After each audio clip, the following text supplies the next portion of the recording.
My word is law. Sidekick. Sidekick. Sidekick. Sidekick. Are you refusing to show me your powers? It's more complicated than that. Side. I can't do it. Take it! Hey, and welcome to the Ruby Tuesday. My name's Ruben, and this is my review for the first 3 episodes of Invincible, a new adult animated original series from Amazon. Let me know in the comments, how excited are you for this series? You should be very excited for this series. I know I was, and I wasn't disappointed.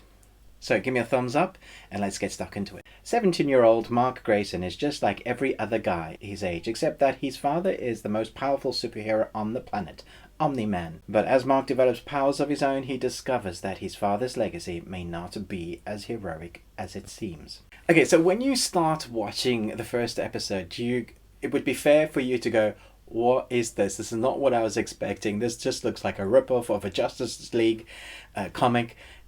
But do not switch it off. Don't go, yeah, this is not what I was looking forward to. If you know the comics at all, the graphic novels, you'll know that that is a part of the storyline. You'll be like, oh, okay, what's happening here? And then, bam. Oh, this is for the adults.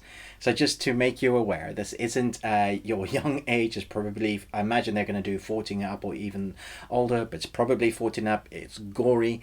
It's a heck of a lot gory. And it hits you like a punch to the face that knocks all your teeth out, and you see the punch go through the back of the head. It'll hit you that hard. Yeah, so if you're expecting goriness and you've seen the trailer, you should be expecting something quite like that. I have to say though, it does kind of tick all the boxes of an animated origin hero story, but the voice work here is probably one of the strongest things about it. You know, there are many strong things about this, but we have, you know, Mark Hamill, who is a veteran when it comes to voice work. If you just look on IMDb, we have a list of people that know what they're doing when it comes to voice work. So it just feels like a really strong cast. Every character brings their A game. They bring like the gruffness the characters need to, or the girliness, or that kind of voice that is able to or that voice that is able to inflect more that's going on just through their voice, and so that really complements the animation that's happening. And talking about the animation, I liked it. When you get to see the action sequences that are gory and bloody, it reminds me very much of a Superman explosion animated film that is a bit more adult rated. You get to see the explosions, you get to feel the intensity. I was using 3D headphones and I could literally feel some guy's balls crunch as he got hit. I heard that in 3D. Made me cringe. So between the sound effects, the animation style, it all kind of worked for me. But I really liked our protagonist right at the beginning, our Invincible dude. You get to see him do his origin Spider-Man storyline, but it also isn't quite what you expected. It does take a tact, because it's that adult version. It's not your kid-friendly one. It kind of veers off to the left, and then you're left wondering, wait, who is the good guy, and who are the good guys, and wait, why are these so real? And that's the thing about it.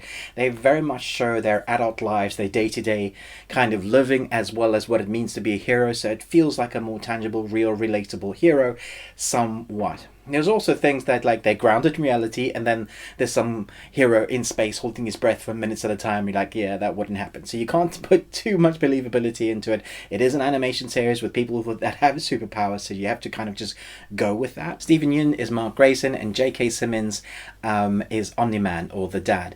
And the father and son relationship here is what kind of drives the first 3 episodes. They really are heightening that kind of sense of what it means to be a father, the balance between that, and then seeing the father wanting to train his son.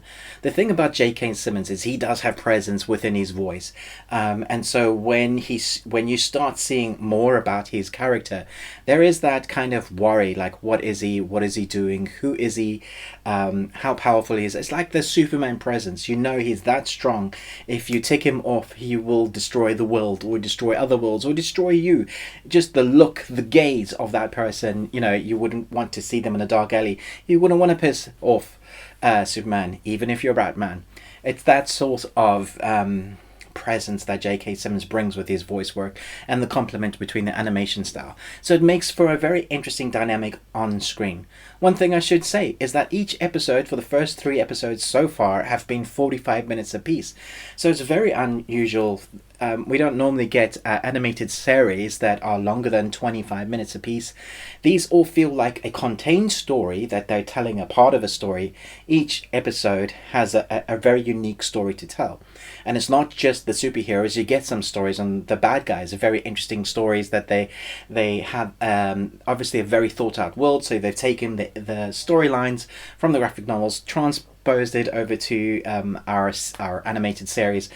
And if you haven't read them, I think you're going to be surprised by some of the stuff that you see in it, because it's classic comic, it's classic animated, it's classic heroes, but then it puts a spin on it. And that, for me, is a lot of fun. It was everything I was expecting and more. There was a few times I laughed out loud, a few times I've caught myself kind of gasping, like, and there was definitely a Game of Thrones red wedding moment that I was like, holy crap, wasn't expecting that.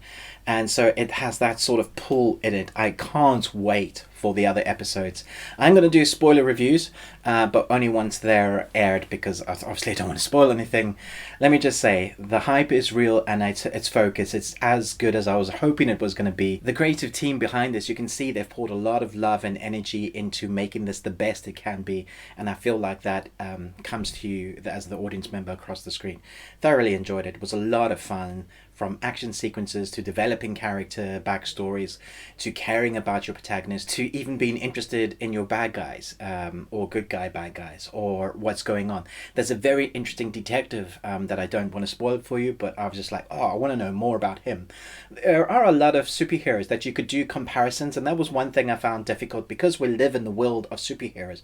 You'd be like, oh, but that guy looks like Flash, that guy's kind of the Batman guy, that guy's the Superman, and it's very hard to kind of stick out of it. If you can, I would put all of your predisposed, oh, that's what those superheroes are, they're copying, it does come from its own universe. So if you can, just chuck that all to the side and just go, okay, these guys have their own thing. And I think then you will be, you can just settle into it. But that's not what Superman does or what a Flash character does. These are their own characters. A lot of fun. I enjoyed seeing how it was related to on screen. Let me know in the comments below. So far it's heading for an A, but I'm not going to judge it until I've seen all the episodes. Thanks so much for watching this. It comes out on the 26th or the 27th of March. Hope you enjoy this, but most of all, until next time, remember, live long and choose.